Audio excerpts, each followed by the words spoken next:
This is our 6-month mark in the Dawn of the Data Age lecture series. This month, we're going over stepping up your survey research. This builds a little bit on some of the things we discussed last time with the customer lifetime value. One of the ways to get a lot of non-monetary customer lifetime value information is through surveys. But in general, they're just a great tool for generating actionable information, especially very quickly. You compare the timeline that I'll present at the end of this lecture. I have a whole laid out timeline for a typical survey research project to give you a gauge of what it should take you to do this yourself. That is far, far faster than any sort of request to IT to pull information, to run the models. If you really have to get to something very, very quickly, surveys are something you should really consider, and they're not very hard to master, which is the purpose of today. As usual, if you have questions while we're going along, feel free, throw them in the chat, unmute yourself if you have control, and ask them. I would prefer that you stop me on something and ask me there, then we get to the end and just wait and hope that you remember them.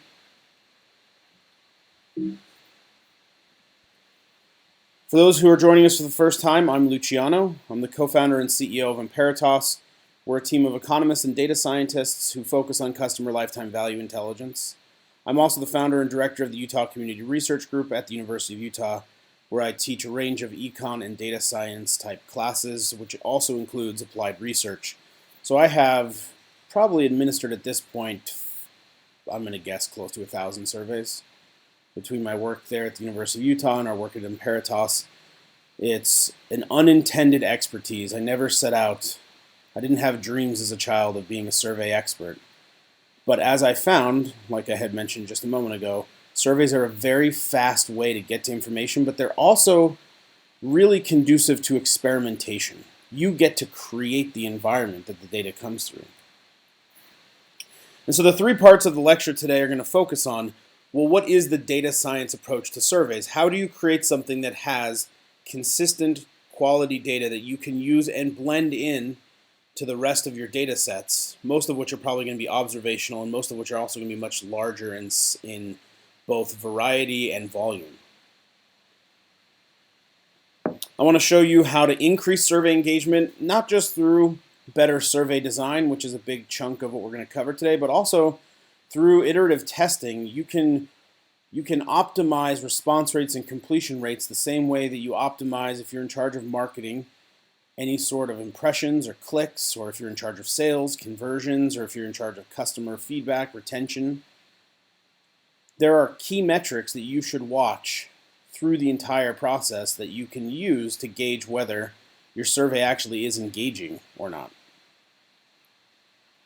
And then I'll end by explaining how to begin the process of blending data with other sources. I'm not going to go into Excel and show you how to do linking, but I will put you down that path that if you have additional data sets, all you need to know is what the structures are, both rows and columns, but then you need to find something that will allow you to link between those data sets. So I have a lot of friends who are data scientists.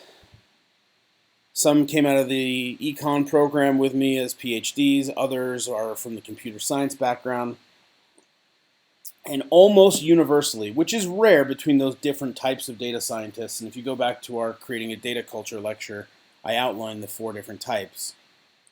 It is rare to find commonality among the academic type data scientists and the computer science type data scientists, except for this: they both hate surveys. They have no respect for them.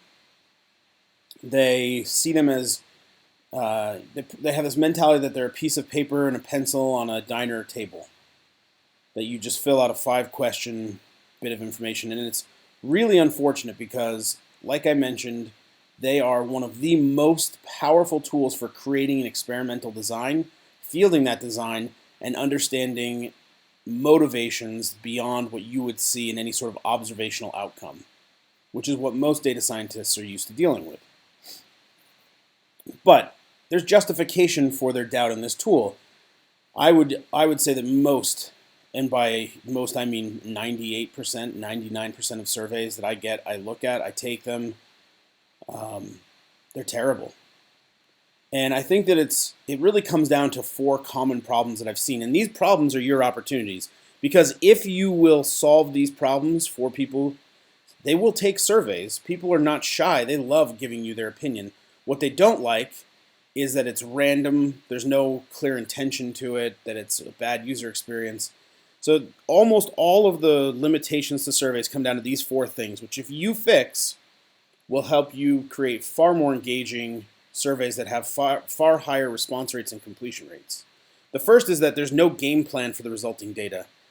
Surveys are usually pretty worthless because there's no thought that goes into, well, what are we after? Why are we after it? How are we going to use that information once we have it? If you don't know that from the beginning, the chances are you're not going to write any questions that produce meaningful information for you. The second is people hold stuff way too close to the chest when they write these surveys. They don't want to tell them who is giving the survey, and sometimes you don't. If you want to do a market assessment and the survey taker can't know that you're a specific brand, that's understandable. That's different than hiding the overall purpose of the survey from them. And if it does not look legitimate to them, or it looks too cryptic, they'll bail, and you'll see this in the first couple questions. A third issue is people make one survey as though it's going to capture everything about everybody that takes it. And you can only go so far with customization. You don't want to get crazy, but there's a nice middle ground between a single template from which everybody fills in information and something that is unique every single question for every single individual. There's a good medium ground between those things. And I'll show you how to use those tools to make it more engaging. And then the fourth is that surveys are not pre-tested, and not just once, but multiple times. And I'll explain the difference between a pre-test and a soft launch, but pre-testing it's basically like proofreading for surveys. If you just blast through this and send it out and hope for the best, it's going to be full of errors. There's going to be problems that are happening that you're not going to know until you get to data analysis. And so pre-testing is just a step it's a quick step. It's kind of ironic that people skip it, but they seem to do it consistently. And so if you can overcome these problems, they become your opportunities, then a survey is a great tool to complement data science work, especially about observed patterns. If you've ever stared at very complex output that was run on huge amounts of data and still ask yourself, well, why? Why is this happening? That's the kind of question you should write down in a notebook, aggregate enough of them, and then think about fielding a survey. So let me go through each of these causes of bad surveys that become your opportunities. And specifically, your opportunity to increase engagement, to get more responses, to get better responses. The first is having a game plan. I've said this in some of the other lectures. If you don't start off on the right path, or I think I've used the arrow metaphor before, if you're just a little bit off when you shoot that arrow at a target that's far away, by the time it gets there, it's way off. And people say, we need to know something, we need a survey, let's go write questions, and then they just put it out there. You need to have a very clear game plan that connects the information you need to how you're going to use it. And this was outlined in our Getting to Quick Data Wins lecture. I encourage you to go back, look at that. There's a template in there for the SMART goal system. You just need to fill that out. That will then help you identify what survey questions you're going to ask, why you're asking them, what a measure of success from that information looks like, how it's going to be used, who's the responsible individual over it. You'll have a set game plan. And then the other part of it is having some tools that towards the end of this lecture I'll give you, like a timeline, a goals board. That's another thing that was talked about in the Getting to Quick Data Wins. The live online report that I'll show you can function basically as a goals board for people so they can check in and know what is working and what is not working. All right, opportunity 2. Expressing legitimacy. This happens in the first moments of interaction. That's where it happens the most. They're going to judge you instantaneously.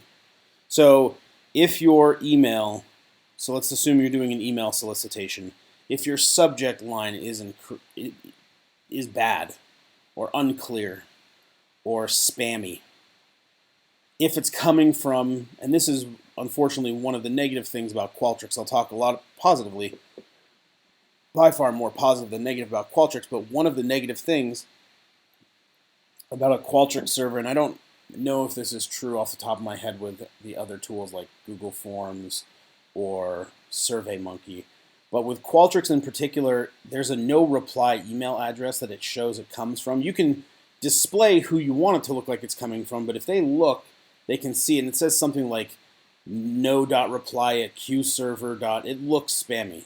That hurts your response rates. There's nothing that you can do about that with Qualtrics, as far as I know. So that's just a trade-off you have to make. But that people are assessing it in their inbox. They're looking at who it came from and what the subject line is. And if that doesn't immediately express and engage them, you're going to lose a lot of people at that point. They're going to receive it, never open it, and you don't even know if you reach them or not. We'll talk about response rates, but you won't even know if you reach them or not.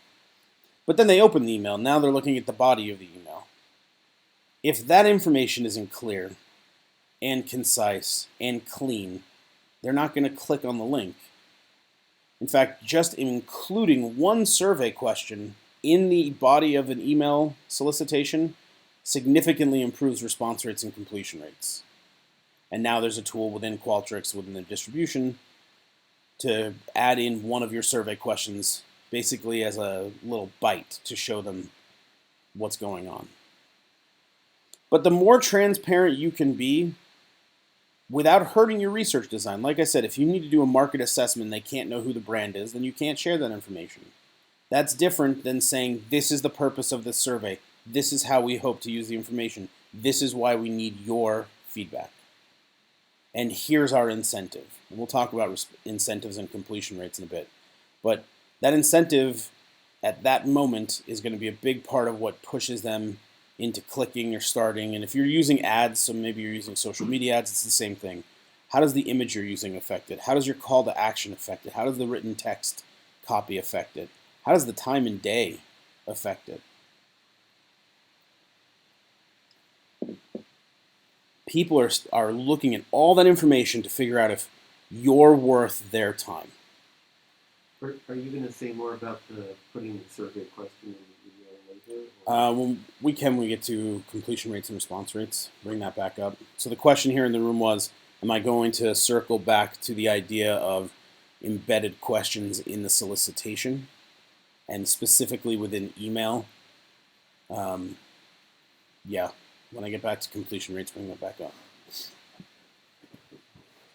Okay, so assuming you've been able to put together a game plan and assuming that you have expressed clearly the purpose of the survey, what you're hoping to get, how you're going to use it, the next thing is taking the actual survey. And on average, I would say 20 to 30 questions is a good target for you to aim for. And I'll get into in a little bit how that translates into the length of time of about 10 to 12 minutes. But it doesn't really matter the length of the survey, and it doesn't really matter because you can offset that with an incentive. What's going to matter is, are they getting fatigued as they take it? Is it hard for them to answer questions? Is it hard for them to understand what's coming next, where they are in the survey? So there's a comment here, don't leave anything to the respondent's imagination. We include periodic statements, not even questions, just, hey, you're doing great.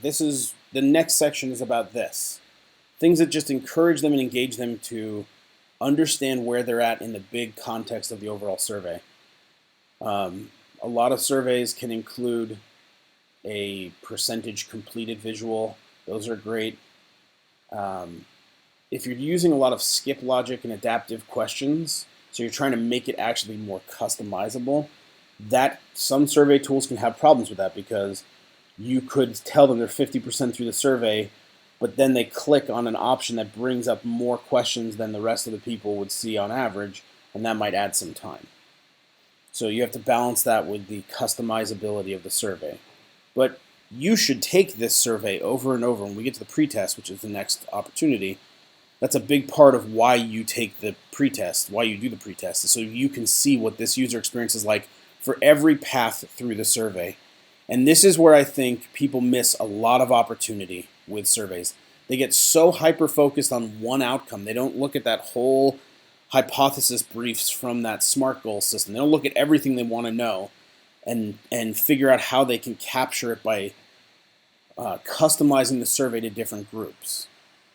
So for an example, you may want to talk to customers. You may reach non-customers in the process. You might reach your competitors' customers in the process. Don't just throw them out. You already got in front of them. So unless if you were not trying to get in front of them, then you have problems with your solicitation methods. But more often than not, there's not a lot you can do about who clicks an ad on Facebook, whether it's your customer or a competitor's customer. You can do some targeting, but that doesn't mean it's going to work. It doesn't mean that they're not going to share it organically because they liked it or shared it, and now their network sees it. So thinking ahead of time, who's the audience? Who are we after? Who are these individuals that we're trying to get information from? Are they all going to be existing customers? Are some of them going to be former customers? Asking them questions about their product, and it's been 5 years since they used us, is probably not going to result in very good information. So maybe what we do is we set up some questions early on to figure out who they are, and then we adapt our questions. This can be done through skip logic, display logic, flow logic. By far, this is where Qualtrics puts all the other survey tools to shame, is this very ability. And this is where it becomes more of an experiment than just a digital version of a paper survey. Because if they don't know how answering their questions will change their future options, and sometimes that can be piping text through, so you can put their name in, that's one of the options. Hey, Tom, you said this. What do you think about? Give us more information about it. It can also be carrying forward choice options. So, hey, of these 10 things, which 5 do you prefer? Okay, of these 5, which is the most preferred and which is the least preferred? You can carry forward those choice options. It suddenly becomes a much more customized experience for these individuals. That will significantly increase your engagement, which means you'll get more people who complete it, and you'll have more consistent data. So there are a lot of these tools that allow for customization.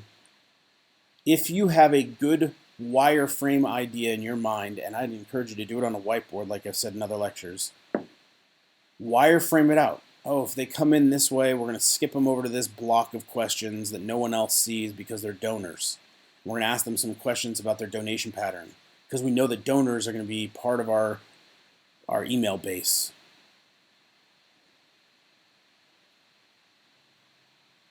This provides a really custom experience. So 2 quick side notes before we go on to the pretest. The first is you have to strike a balance. And I think this is another place that a lot of surveys fail. Is some go way too highbrow, like they're jet propulsion laboratory scientists doing a mission critical experiment, and their language is all in jargon, and that feels spammy to most survey takers. That's not how people communicate. The flip side of that is you can go too lowbrow. A good example of this is we tested something once. So we wanted to see how embedding their name in the email solicitation increased response rates and completion rates.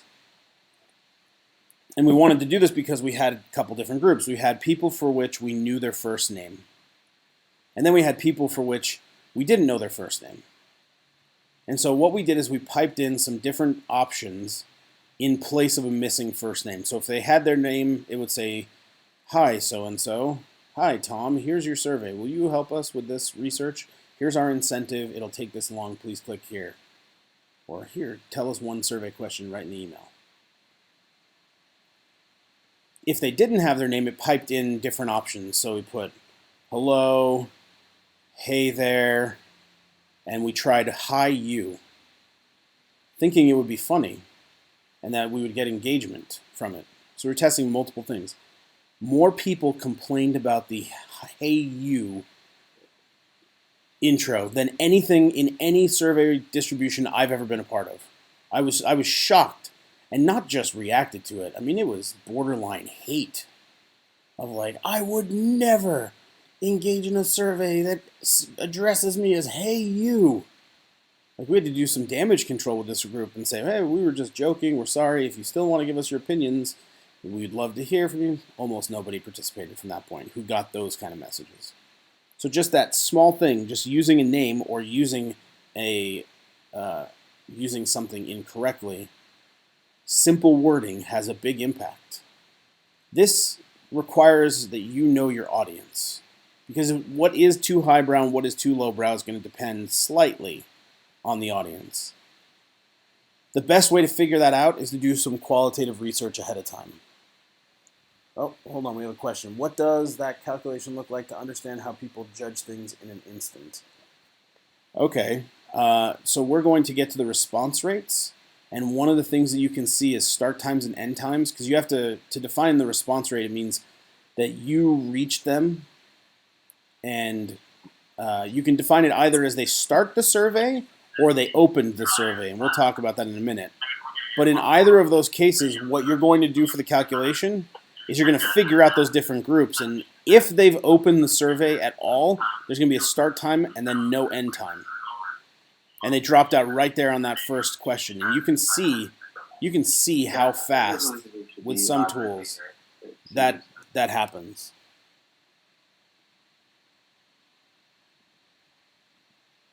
Does that answer it? Okay, there we go.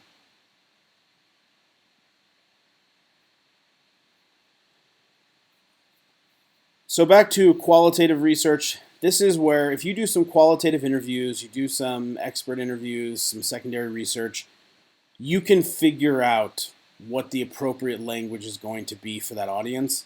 Whatever level it is, meaning intellectual level, I would still encourage you to read every single thing that's in your survey out loud and see if it sounds natural. If it doesn't sound natural, that's a good sign that it's, and natural by the terms of, well, what's this group? How do they speak? Then you're not going to connect with them at the same level, which means your engagement will go down. Another side note on questions. The most misused survey question is called the double-barreled question. So it's misused in the sense you should never do it. There's no reason to ever do this. Because if you actually wanted to know both things, it would be possible to ask them separately and then piece the information together, and you can't reverse it when you ask them together. So let me give you an example of a double-barreled question, and watch for this. Every survey you get from this point forward, there's a 99% chance somewhere on that survey there will be a double-barreled question.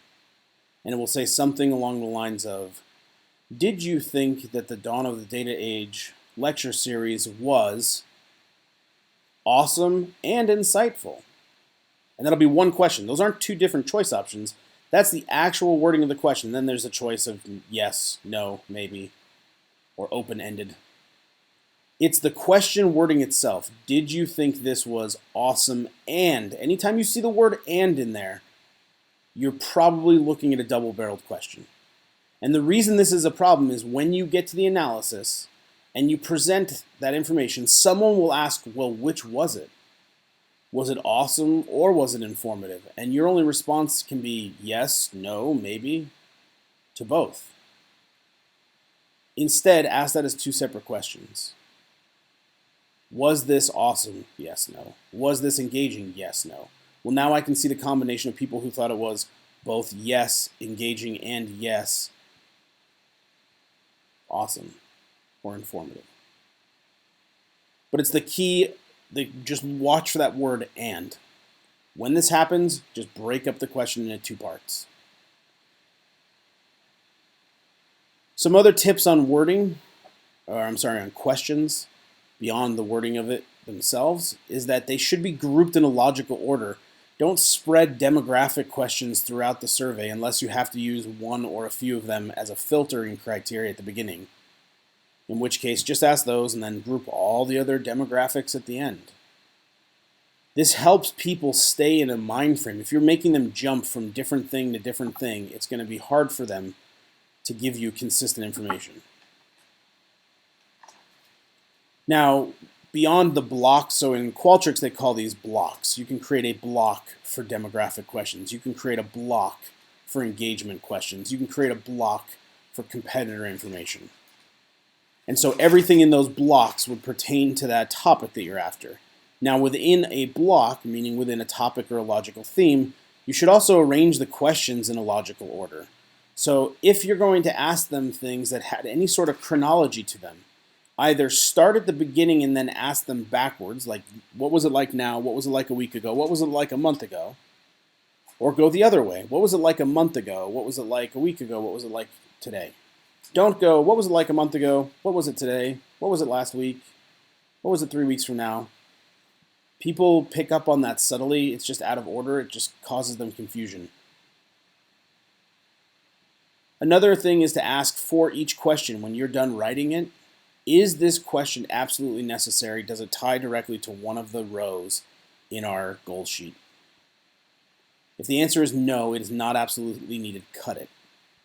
Because it is precious real estate. Every question on the survey needs to have a purpose, because that is very, very precious real estate. One other tip is ask sensitive questions at the end after you've built trust. If you have potentially socially stigmatized topics anywhere in your research, it gets very hard to get correct information. The key is to build trust in the legitimacy of the survey, in you as a researcher. Your questions are worded easy to understand. You're not making them do calculations on the fly that you could do later with the kinds of questions you're asking. It's as simple as possible for them to give you information, which means you're going to reduce the possibility of respondent bias. Now, you could have introduced bias as a researcher because you didn't ask it the right way, or you missed something, but you can all of these different sources of bias can be controlled for individually. And it's very important, since you depend on the respondent's willful participation, that you minimize both the bias and the headache for them at the same time. Okay, so back to the opportunities now. Opportunity number 4. And this is where 99% of your problems can be caught, is just by pretesting. If you're not sick of taking your own survey, you're not done with pretesting. And I mean really sick of taking your own survey. And Qualtrics has one of the most wonderful preview tools possible out there for this, because you can create a separate link. Once you've programmed the survey, you can generate a special preview link, which you can distribute to everybody on your team. They don't have to log into your account to take the survey. They're not taking the live survey. And the difference being is that with the preview option, you can set a bookmark, so you could get 2/3 of the way through your survey and know you're about to hit maybe a section that has a lot of skip logic and display logic.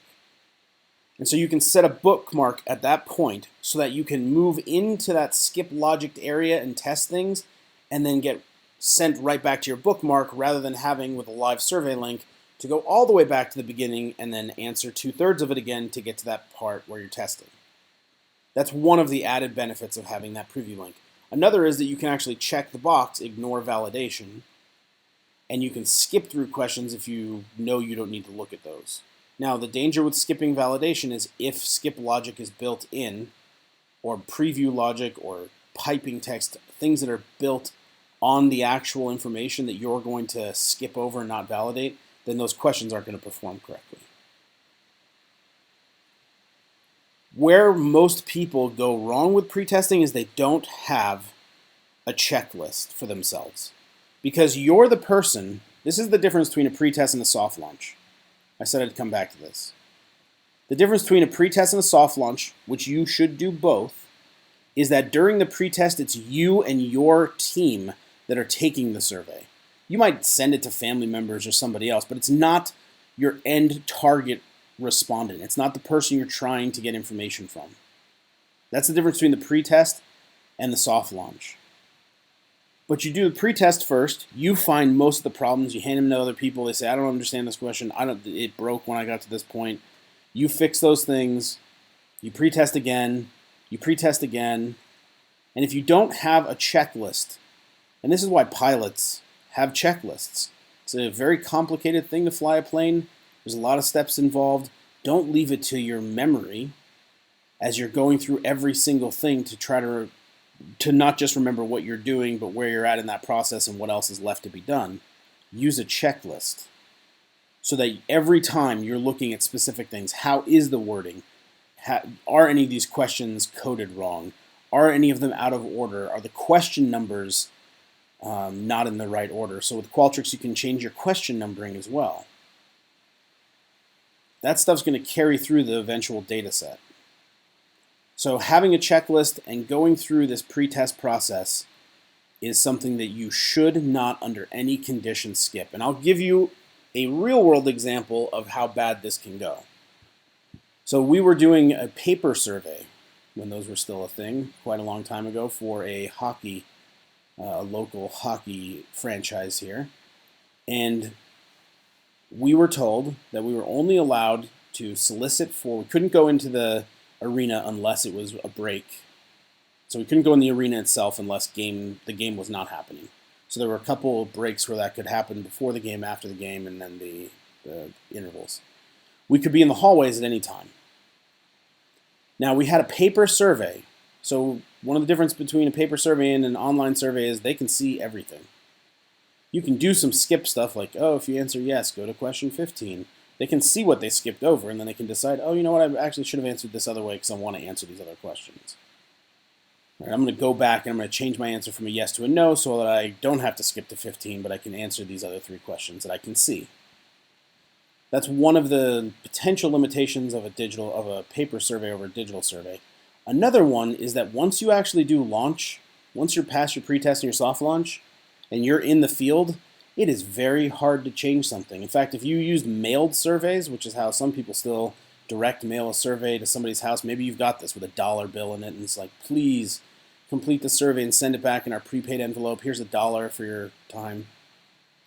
Once that's mailed, if there are problems with the instrument, meaning the actual survey itself, they're out there. There's nothing you can do to change them. That's not true with Qualtrics or SurveyMonkey. You can find them and change them while you're in the field. You should avoid that by having found most of those issues in the pretest, but we didn't pretest this paper survey because we had to collect when games were happening. Our collection window was very narrow.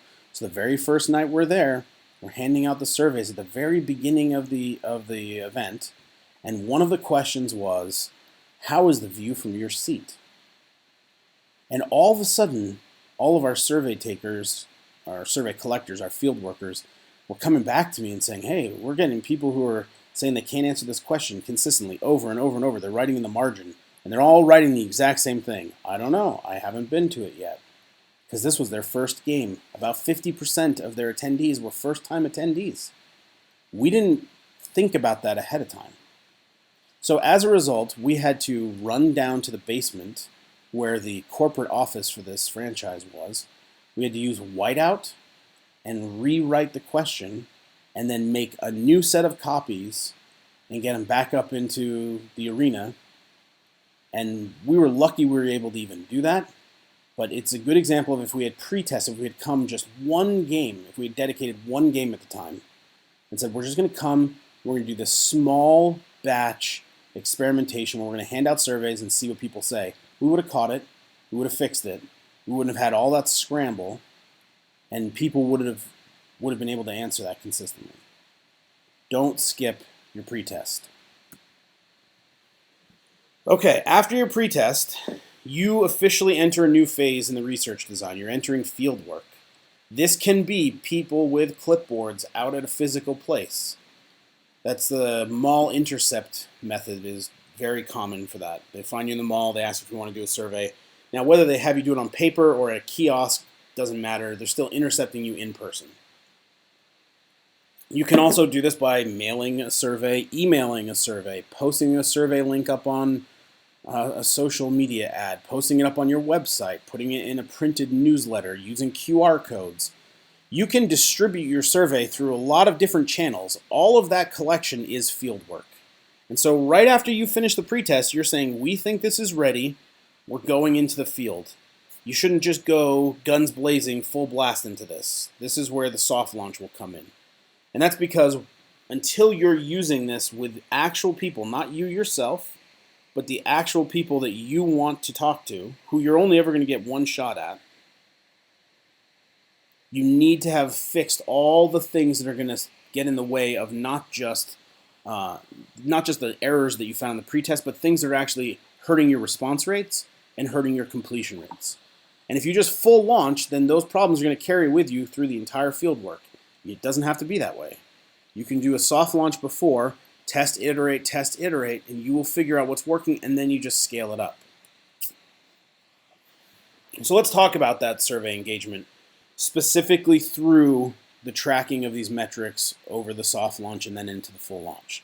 Because if you have actually taken advantage of those 4 opportunities that we've covered so far, your survey should be really polished, really well done, really well thought out, very transparent, has a good user flow, is customized. You know exactly what you're going to get out of it. You've pre-tested it, and now you just have to go talk to the actual people. Because it's not you. You're very rarely the person you're after for the research. So soft launching is small, and this is also done in app deployment. So anytime a new app is going to come on the market, they're encouraged to do a soft launch. Don't spend your entire PR budget to say your app is out there, because what's going to happen is people are going to find bugs in it. And those bugs, you didn't find those bugs with all of your quality assurance testing. You didn't find them because you're not the user and you didn't think to do this. I can't remember, I think it's in the growth hacking book that he brings up the story of, might have been a Canadian bank that just spent insane amounts of money to develop these brand new, highly customized ATMs. And I mean, it's just a shocking story how much money went into this R&D. And they thought they had tested every single thing, and they deployed all these ATMs, and the first day that they were in use, one person went to the ATM, put in the card, decided they wanted to not do the transaction, hit no, and tried to remove their card, and it shut down their entire system. It broke everything. Because they weren't the actual user. They didn't know, they didn't think about that ahead of time. There's no amount of pre-testing that you can do that will model everything the respondents will do, because you're not the same person as them. You're not the target group. And so after the pre-launch, or pre-test, go into the soft launch, and I encourage you to do this in small batches, 30, 50 people. Run an ad or a set of ads for one day and see what's happening. Because you're going to be able to measure the success of this soft launch on 2 very hard numbers.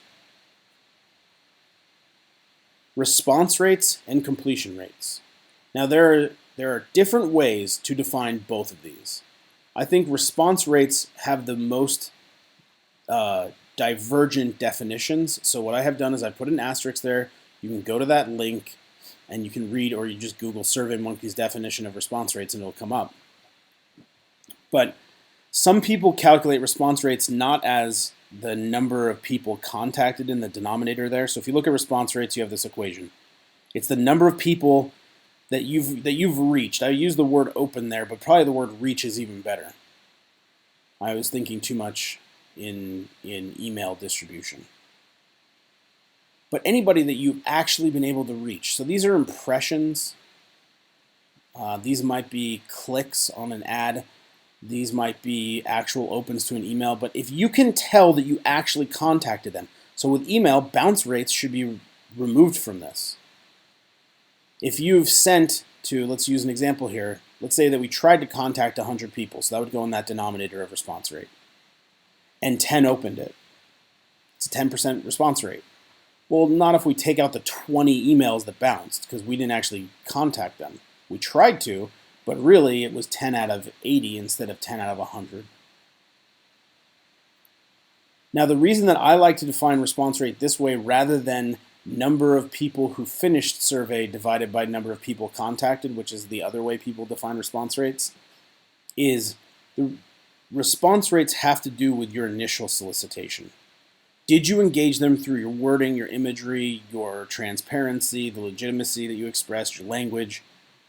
That's a totally different metric to try to optimize and has almost nothing to do with completing the survey when you're doing this soft launch and this testing. When you're watching these numbers when they matter, it has almost nothing to do with whether they ultimately finish the survey. Plus, you have another metric for that, which is the number of surveys finished divided by the number of surveys started, which is completion rate.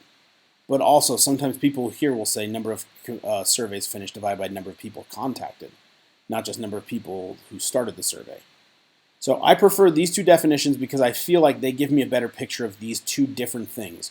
One is initial engagement. How well am I doing in my solicitation of reaching the people that I want and getting them to start the survey? Because that's a totally different problem than once I have their attention, getting them to complete the survey. And that's where completion rate is a lot more effective.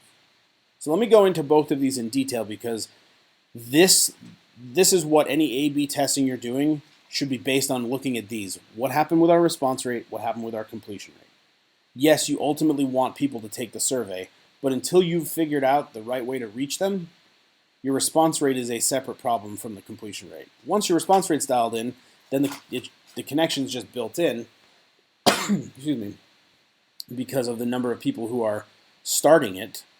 There's the difference between that and the number who had opened are the people who bail. And that's the number that you can see. I think, James, that was your question. That's where you can see if there's a big difference between that, and then you go into the survey and you can just see all these people are clicking it, opening in one question and just bailing. You'll be able to see their start times, and then they didn't engage with anything. So it happens very, very quickly. All right, response rates. So solicitation channels have really exploded. It used to be that if you're doing an online survey, you really only had email as an option, then came social media. But omni-channel collection, this is one of the things you should consider as you go through your SMART goals. One of the questions is, how are we going to get this data? Well, where are you going to reach people?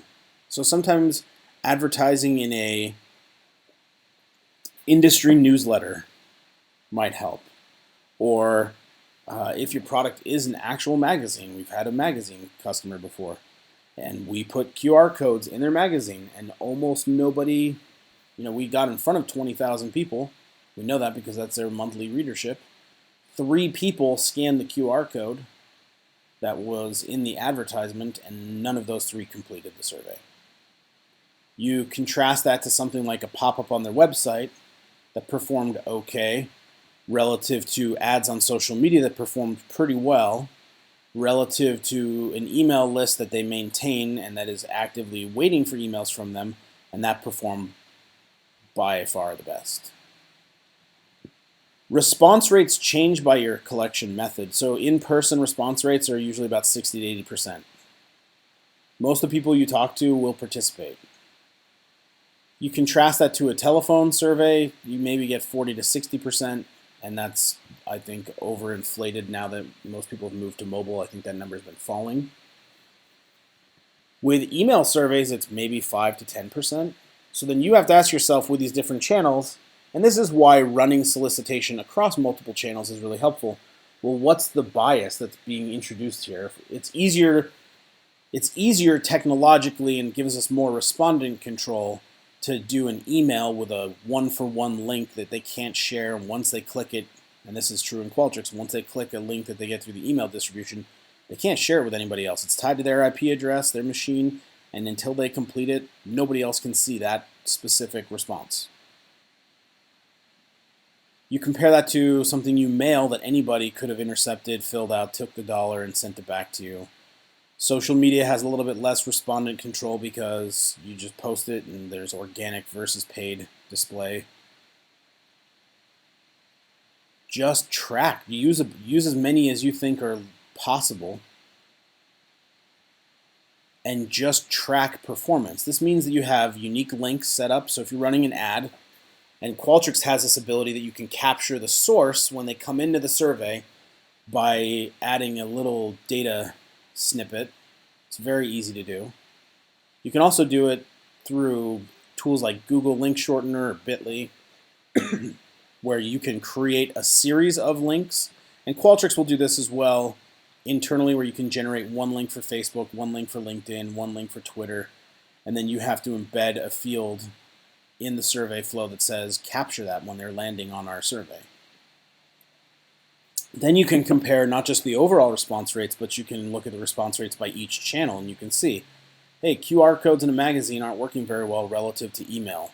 But email's working well, but so is the pop-up on the website. Or if you have affiliates who are distributing it for you. Take a systematic approach to the channel mix so that you can understand what's happening in the response rates beyond the average. This is really important for optimization, and that should be the main goal of the soft launch. Most of the problems you should have caught. You're going to catch a few more, but now you're trying to figure out, does it matter if I send my message at 9 a.m. or 11 a.m.? It does. It actually changes, and it changes usually by the group of people who you are trying to connect with. What about the channels themselves? What about the calls to action we're using? What about the images that we're using or the text copy? Test one dimension at a time. And think about it logically. It doesn't matter what's in the body of the email or on the landing page that you push them to with an ad if the ad itself or the initial email doesn't get opened and doesn't get clicked. So you can set it up like a funnel, and you can do your A/B tests stage by stage. You run these for a few weeks, you figure out what's working, and then you do your full launch. But that's just the initial engagement. What about the actual ultimate goal of getting completed surveys? Because this brings up in the data cleaning the question of what to do with partial responses. So I think one of the reasons that SurveyMonkey likes that definition of response rate, and this is probably tacitly true of Qualtrics as well, is as soon as somebody does land on the survey, it creates a new response for them. And it assigns all information to that individual response set.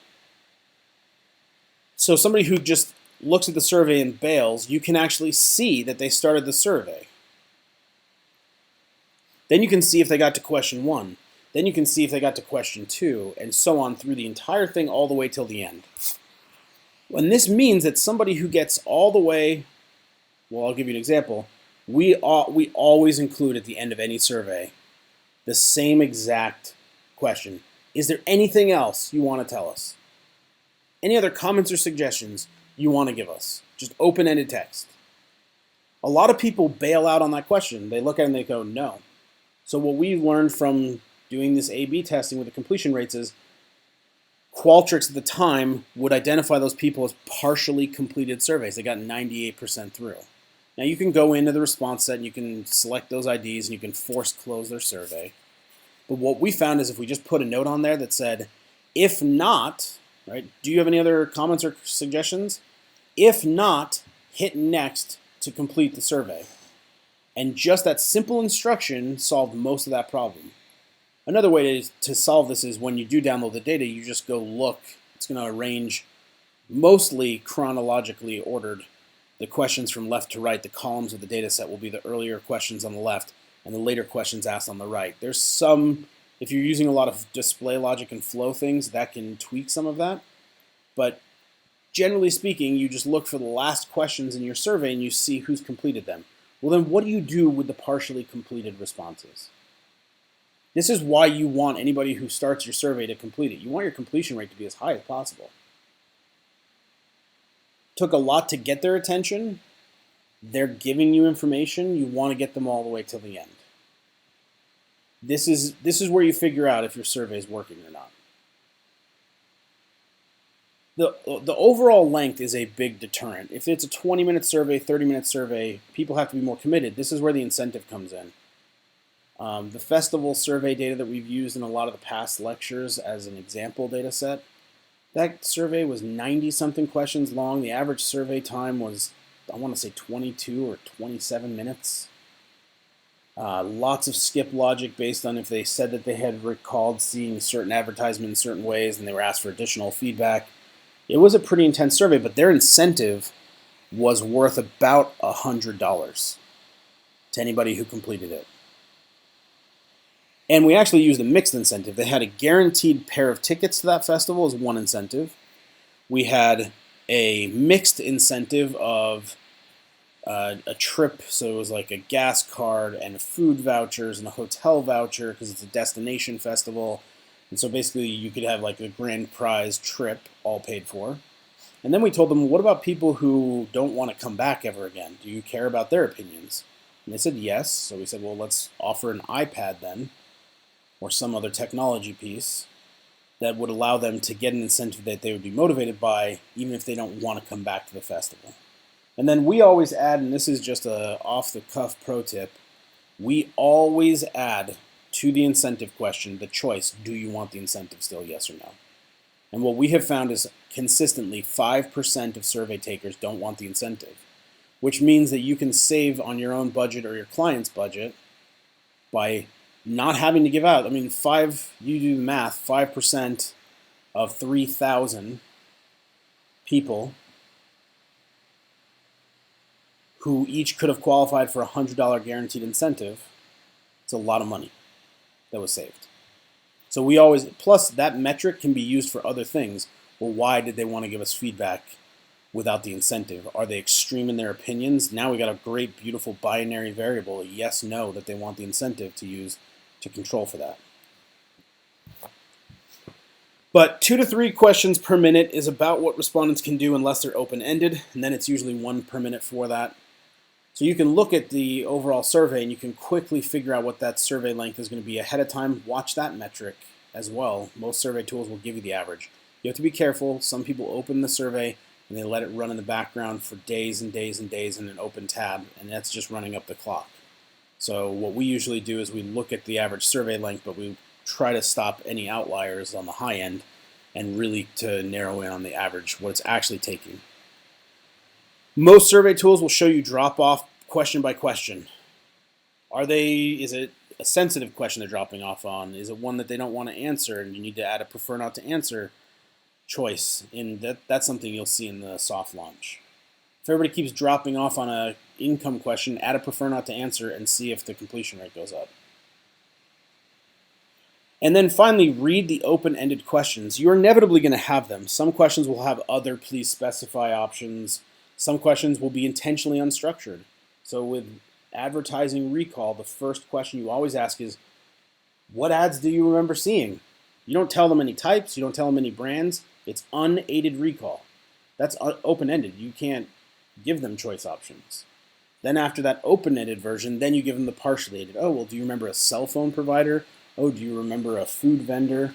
And it's still open-ended. Oh, yeah, I do. I remember this one now. And then finally, the aided is, here's a list. Which ones did you actually see? Just select them. If there are problems with your survey, the open-ended questions is where people will put them. They'll say stuff like, I couldn't answer this question, or sometimes they'll say, 3 questions ago, I couldn't answer this about such and such. But you'll see, and by the way, someone's going to tell you your survey sucks. No matter how much effort and time you put into it, one of these comments is going to be, this survey sucks, and you're a bad human being. And you just got to get thick skin and ask yourself, is what they're telling me true? Did they give me a reason that it sucks? Go look at that and see. But more than likely, those people are just unhappy in general, and they're just out to blow out your candle. So have some thick skin, read the open-ended comments, be objective about them, and fix what you can. And then watch completion rates and see if they're going up. All right, once the soft launch is done, it's time to commit. You need to just put in all your effort to the full launch. This means all distribution goes out. Whatever budget you have for social spend, it's being spent. All the emails that you have that have not already been used for testing, they're getting their email blast at hopefully an optimized time with an optimized message, with an optimized image, with an optimized call to action. When it is fully in the field, only make changes that are necessary. So one of the things that you'll often see if you're looking at your a live report, which you should set up, you still want to look at response rates, you still want to look at completion rates, you still want to read open-ended feedback. But one of the other things that you should pay attention for, if it didn't show up in the soft launch, maybe because there wasn't enough volume yet, you may see it here in the full launch, which is you provide a question that has 6 choice options. All right, let's go back to the advertising. Do you recall seeing the festival advertised on television, radio, print brochures, our website. Let's say there's 5 options. And then there's an other, please specify. If that other group starts to climb above 10% of the responses, you need to go dig into why. It could be that some people, and this happens all the time, they select other and they put television, even though that was one of the choice options. Well, you can recode that when you get the data set. Don't change the response for that. But if people, not just one individual, are consistently giving you another feedback, like they keep saying a billboard, a billboard, a billboard, and it's not one of your choice options, then add that. Anybody who already told you it was a billboard and an open-ended response, you can recode those once you get to the data cleaning. But from that point forward, solve the problem. You know that a lot of people keep saying billboard, it wasn't one of the choice options, just add it as the last choice option. And if you've set up randomization of choice options, which is again another great option within Qualtrics, usually when you add another option, it doesn't automatically get put into randomization, so you have to check that. But those are the most common problems for surveys. They are not hard to write. If you get a good set of goals down, they're not hard to write. They're not hard to improve. They're not hard to optimize.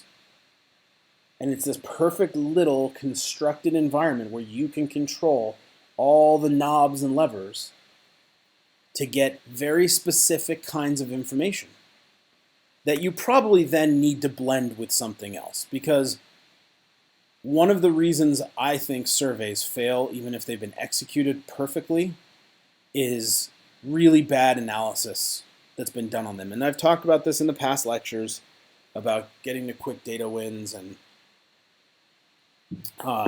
actually it's in the Interpreting Data Like a Pro, about the need to do deeper analysis than just describing each single question. That's the baseline. In fact, that automated report that I was just talking about here, Qualtrics has a real-time report that you can generate, put online, and lock. You can lock whether they can download it or not. You can lock whether they can access it or not with a password. And then everybody can watch responses coming in real time. That report is pretty much done as a baseline. I mean, it's got unclean data, which is what we're going to talk about in a moment. But as far as the main patterns of how each individual question was answered, it's pretty much there. And one of the mistakes I see people make is they just take that report. They don't even use that report. They just download the data, and then they recreate that report in Excel by themselves. So that's a waste of time. You may have to recreate it if you need to do some heavy data cleaning.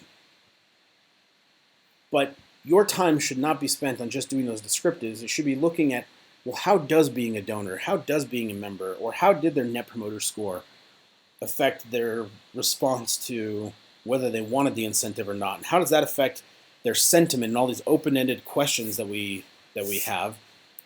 And how does that get back to maybe their customer lifetime value? It's about connecting all that information just within the survey itself. This is where bivariate, multivariate analysis needs to come in. But even then, the survey is a closed environment. The real impact, or a way to increase the impact, I should say, is to blend it with other data sources. Okay, but before you jump into that, there's something you need to do, which is clean the survey data itself. Don't just take it and blend it with something else, junk in, junk out. And surveys, because people can lie to you, there's a lot of things that can go wrong with surveys. You need to have a step where you do the data prep. Now, you can always keep a raw, if you keep your subscription, there's always a raw file on the survey itself, on the survey platform. But if that's not the case, like you're not going to keep it forever, or you might switch from Qualtrics to SurveyMonkey or SurveyMonkey to Qualtrics, just download a raw data set, label it the raw data, and then leave it alone. Make a copy and clean the copy. Think about making things reversible, because, and I'll show you why at the end I want you to remove the human touch from this. Almost all the problems that happen with data cleaning are the result of just human error. It's just we're fragile beings, incomplete beings, and despite all of our best efforts, we make mistakes. And as long as you can back up a few steps or back up to the raw data if you have to, that's fine. If you have been destructively manipulating the data, then you're done. And we have been given data sets like that from people where they collected it and tried to edit it in ways, and it was the only copy they had, and there's nothing that can be done. But that's assuming that the data is even correct to begin with. And you should look at survey data with a skeptic's eye. Now, you can automate this. In fact, we have our script that we have written here at Emperitas where we just drop in a survey knowing it's survey data, and it will go through this set of iterative steps. Okay? It's going to inspect every single row of data, which is a respondent, an individual, and it's going to go through their row of data and it's going to look for these things. Well, what was the start time? What was the end time? And how does that compare to the trimmed average, meaning we did cut off people who took 46 days that we know didn't actually take 46 days. And we're looking at, let's say we get an average of 10 minutes and somebody took it in 2 minutes. That doesn't immediately disqualify them. What it does is it flags them for inspection. That's one flag. Another is that they straight-lined. This means that on questions that are scaled, usually satisfaction questions are like this, or there's some other types of, so like bipolar or rating scaled questions, like thermometers and smiley faces, things that there's a logical, they're ordinal, and the interval between them is consistent. If someone just gives you all fives, right? Oh, I was highly satisfied in every single thing. They might actually be highly satisfied in every single thing. They might also just be going click, click, click, click, click, click, click, submit. So now that's a second flag. The straight liners you can identify through the standard error. You just take those questions and you calculate the standard error. If it's 0, then they straight line. They answered all the same number. It could all be 1s, could all be 0s, could all be 5s, could all be 3s, it doesn't matter. They just straight lined. Again, that doesn't mean that they're not telling you that they are super enthusiastic or that they're extremely unsatisfied. It's just something that is also done when people are trying to speed through. So now you have a second flag. Well, if they sped through and they straight lined, now things aren't looking so good for them. And then you have a third piece that you can look at, incomplete, just jarbled, open-ended responses. Because if you force response your questions, and I encourage you to do that, there's no way for them to move on without giving you information. And there's a trade-off there. If they make a mistake and you're not giving them a back navigation option, then that mistake's in there. I think the trade-off for that versus people's ability to just skip through without answering and then you having to deal with that in data collection makes this one pretty obvious. Just response it. Force response, almost all questions. There are very few that should not be force response. So did they give just garbled text? I'm thinking of two different things. Are you saying if they don't respond to the question, you don't let them go on? Yeah. Oh, okay. Yeah, so that's what force response would do. It would say you have to answer this question in order to go on to the next question. Now, open-ended questions have different kinds. You can do some validation. So within Qualtrics, you can say this field has to be an email address. You don't know if it's a real email address, but it has to have the functional format of an email address or a zip code. There's that kind of content validation. Then there's limits on how much writing, how minimal or how maximal you can put in. But really with open-ended questions and a lot of the software you can just get around by just typing a bunch of jarbled stuff and hitting next. So if they know that they can't go on, if they're blasting through and suddenly they hit this error that says you can't go on until you give us a response, if their only goal is to try to get the incentive, and that's who these people usually are. There's one of two reasons people do this. They're trying to get the incentive, or they are extremely, extremely, usually negative.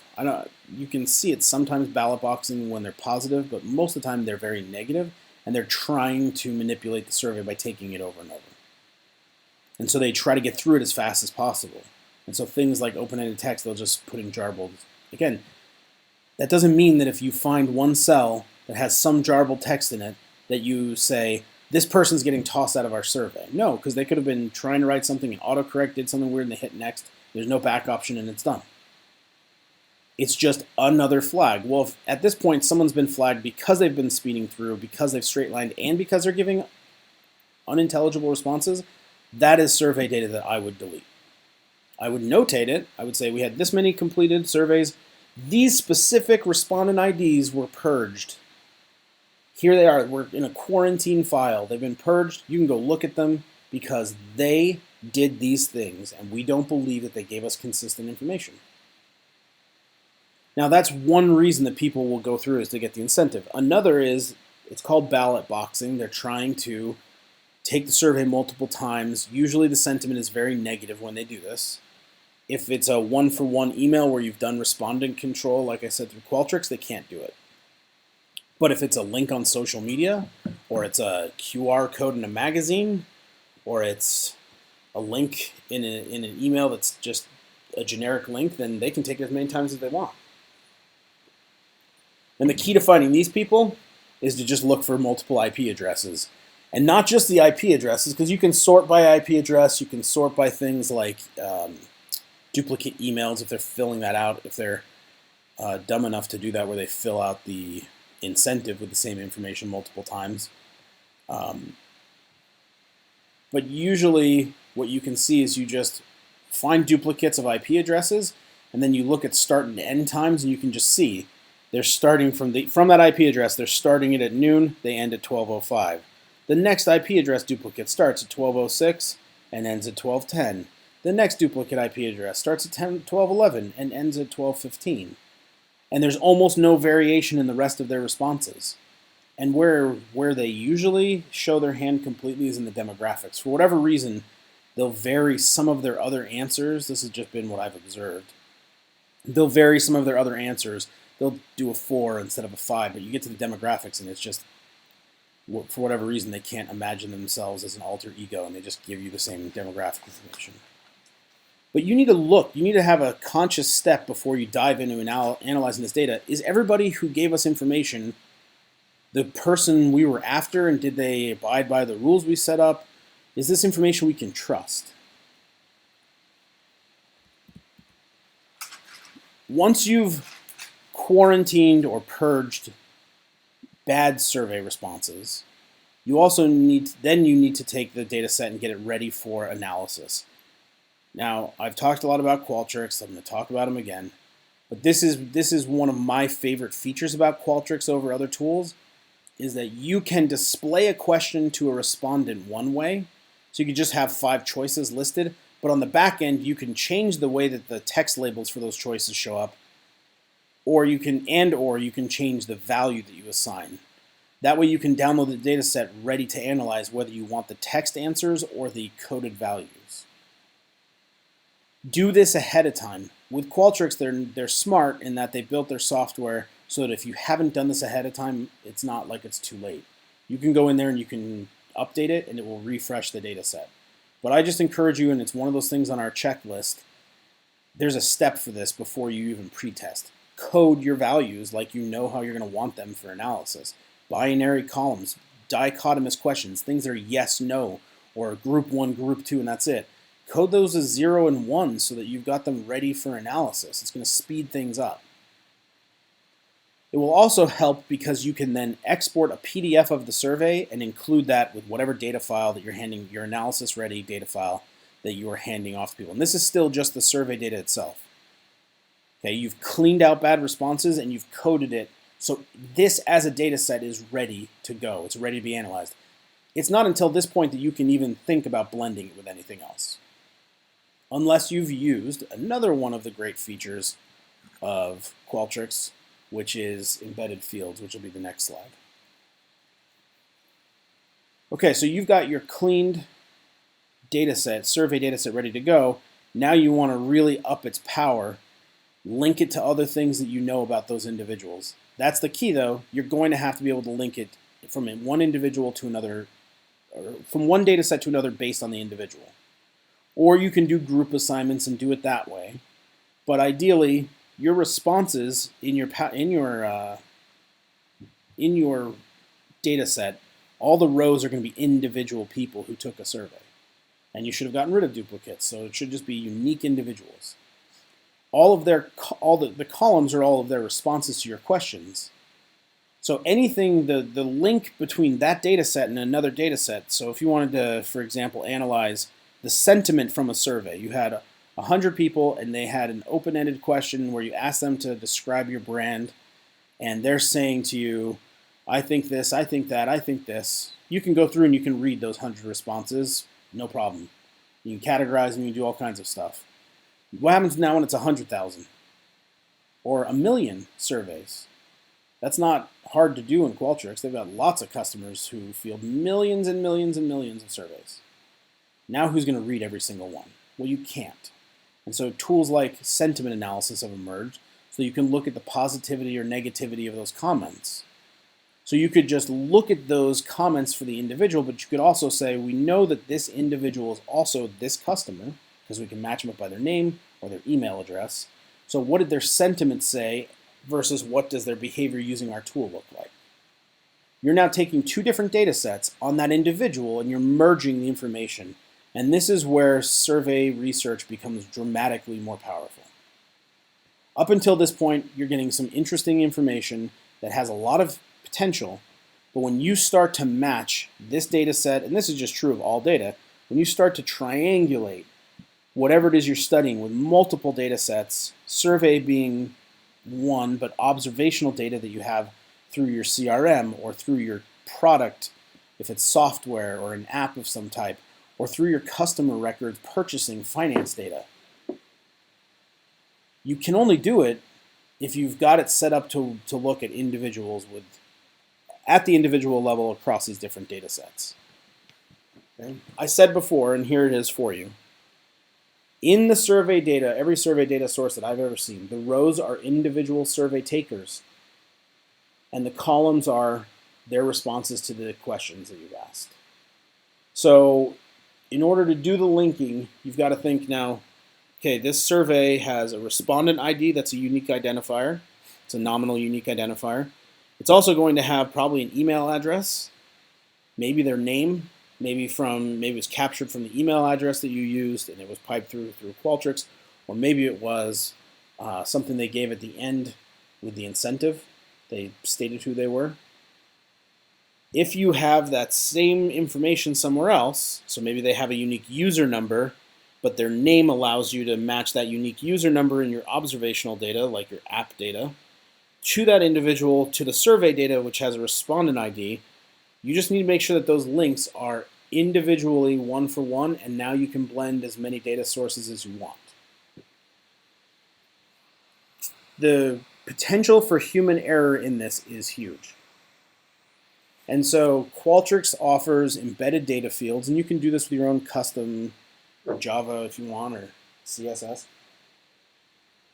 where if you know, for example, someone was coming from an ad that was targeted to them, and you were able to get their Facebook information that they clicked this ad, and you're able to match up with your pixel that they actually hit the survey and this is their survey response. It's better to have the machines do that merge when it's happening than for you to, after the fact, do it. Because almost all of the human error that results in the loss of that one-for-one nature of, hey, now we don't know which rows actually gave us which responses to these columns, that's when the data is done. It's death. The simplest way to avoid that is to let Qualtrics or these other tools embed and merge the data on the fly. So if you're going to contact them or you're using a pixel, so you've got their name or their email, or there's multiple things that you want to use, you don't have to just use one, you could use 2 or 3 of them. You can make a rule. If we can't double validate a person, then we're not going to make this connection. But if we can double validate, then here's this other data that we already know we have. It's in rows and it's assigned by people. Qualtrics will just immediately merge that in as additional columns at the end of the data set. And it completely removes the human error component. Otherwise, you have to do it in something like Excel or something like R. And there are lots of tricks out there about how to not mess up data blending and data merges. Tom? Embedding the data in your flow at the very beginning is helpful instead of at the end, so that if somebody drops out, you've got it. So all Qualtrics will do the embedding the second they hit the survey.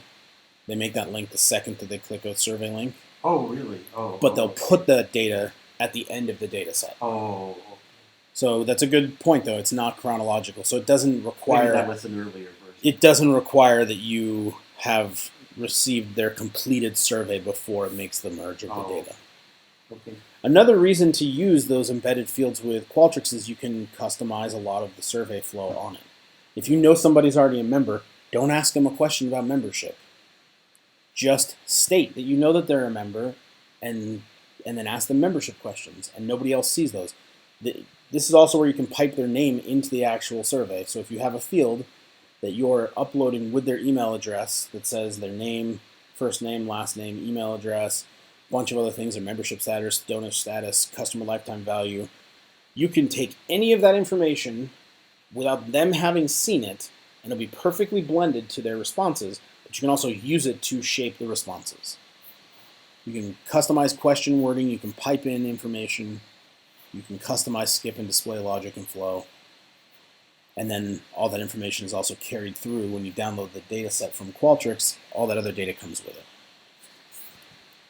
Okay, so let's sum up what we've covered, and then I'll show you the additional resources that I promised. Okay, the data science approach to surveys of making sure you have a goal set, making sure that you customize the user experience, that you're testing it, that iteratively testing it, that you make sure that you pre-test, that it's an environment, it's an experiment, and that you control it and you're shaping it consciously instead of just throwing stuff at the wall and hoping it sticks. We've talked about how to increase survey engagement, both through the design, but then also through looking at response rates, completion rates, and doing this through the soft launch, and then watching the full launch through the live report. And then blending survey with other sources by finding that common link, which requires that you have individual records, and then either having that done automatically through embedded data fields or having to do the linking afterwards, but not doing either. Well, if you're not going to do it yourself, you can let Qualtrics merge to a survey response set that you might then purge because it was a bad survey taker. But if you're going to blend manually, then you need to make sure that your survey data is ready to go, that you've found bad survey responses and you've pulled them out, that you've got everything coded like you'll want in analysis, and you've kept a copy of the raw file should anything go wrong so you can go back to it. So we've put together an additional survey checklist. There was no easy way for me to get this PDF to people, so if you want to just send me an email, Luciano at Emperitas, my email is right here. I'll happily reply with the checklist. You might be able to just even read it from the survey or from the slides here. This is our checklist. When we sit down to pretest, this is what we do. Have we checked the language? Read every word of the question and responses out loud. Check every question's variable coding. Randomize all appropriate question responses. Check all content validation. Force response to all questions. Ensure skip logic is functioning through the preview survey and testing paths. Ensure display logic is functioning through the preview survey and testing paths. Confirm page breaks. That's a specific thing in Qualtrics. I didn't talk about this in the survey design. Don't create one giant long page survey. People do it because they're worried about survey click fatigue. I think some of that's been conditioned out of people just because they're engaged with their smartphones all the time and they're clicking all the time.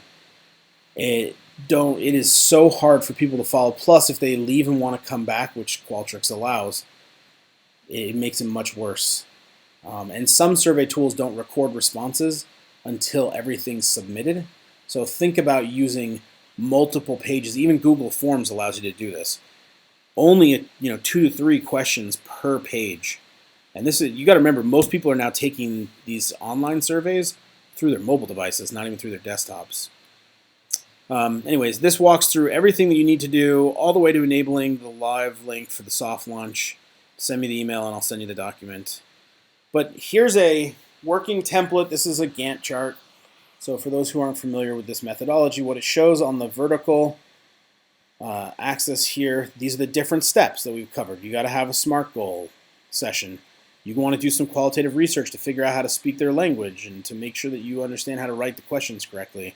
Then you have to program the actual survey. Then you pre-test. Then you soft launch. Then you field work. Then you data prep. These are the weeks. I have laid this out in a 12-week, so 3-month approach. This can be condensed down to 8 weeks if you're really effective, but below 8 weeks, you got to drop out the qualitative phase. If you want to try to go to 6 weeks, you basically have to drop out qualitative research, do the soft launch twice as fast, and be in the field much less time. But this is a good gauge of where you should spend your time week by week to get this done. That's what these red blocks show. So week 1, you're working on the SMART goals. You get that done. Now you're ready for qualitative research. You spend a week doing qualitative research. You get that done. You start to program the survey. It should not take more than a week to program a survey. It doesn't even matter if it's a very complex survey. It might take a little bit longer to get through revisions, but that's why you have the pretest. You give the survey to your team, you let them give you feedback, you make those revisions. All of that should happen in another week. So 2 weeks total to get something ready to soft launch. This is when you start to actually enter the field in week 5. Give yourself 2 full weeks to do those iterative tests. That's in part because if you want to test something like what day of the week or what time of day works best, you're going to have to actually have more than 1 week to do that kind of testing. There are also, if you're doing your qualitative research, you might find some information about your group and what has worked in the past as far as survey times, but Tuesdays through Thursdays and in the afternoon are pretty consistent. But we have seen some surveys that perform just much better at 9 a.m., some that festival survey performed much better at 5 p.m. Give yourself a couple weeks to the soft launch. Fieldwork will depend, the length of it will really depend on a couple things. Is it in person? Is it by phone? Is it online? And how many reminders and follow-ups do you want to send to these people to try to get up to some number of responses, total responses, not just a higher completion rate, but let's say you're aiming for 1,200 responses. You might have to push pretty hard in weeks 9 and 10 to get there. You might get 1,000 in the first 2 weeks and then have to push really hard to get those other 200. And then give yourself a couple weeks for data prep. And I would have multiple people do the data prep. Don't just do it once yourself. Have someone else look at it. Have them look at the survey, compare, run some exploratory data analytics, compare that to the report that was given by the survey tool for question by question, because I've seen so many projects that try to just blast through this last 2-week step of data prep, and then they spend weeks and weeks doing the analysis, and none of it was correct because there was a problem with the way the data had been cleaned. And guess what? All that time means you come right back to these 2 squares. And you get to do it a second time. And it's always easier to just do it right the first time. Okay, well, thank you for those who stuck it out. We will put this recording up online. If you have questions, I'm free to answer them, but otherwise, our next lecture will be on Thursday, January 18th. This will be a data drive, your content creation. We will actually have a guest with me who will present on how survey research and analytics that we've helped them with, Emperitas specifically, how they've then turned that in. He's from their marketing team, how they've turned it into content that engages their customers and moves them through both the marketing and sales funnel. And it is based on survey research, so we'll build again on this month. But with that, I'll hand the time over to any questions. We'll go as long as I've got questions, and then we'll stop. What's the date? January? January 18th. Oh. Thursday, January 18th for the next one.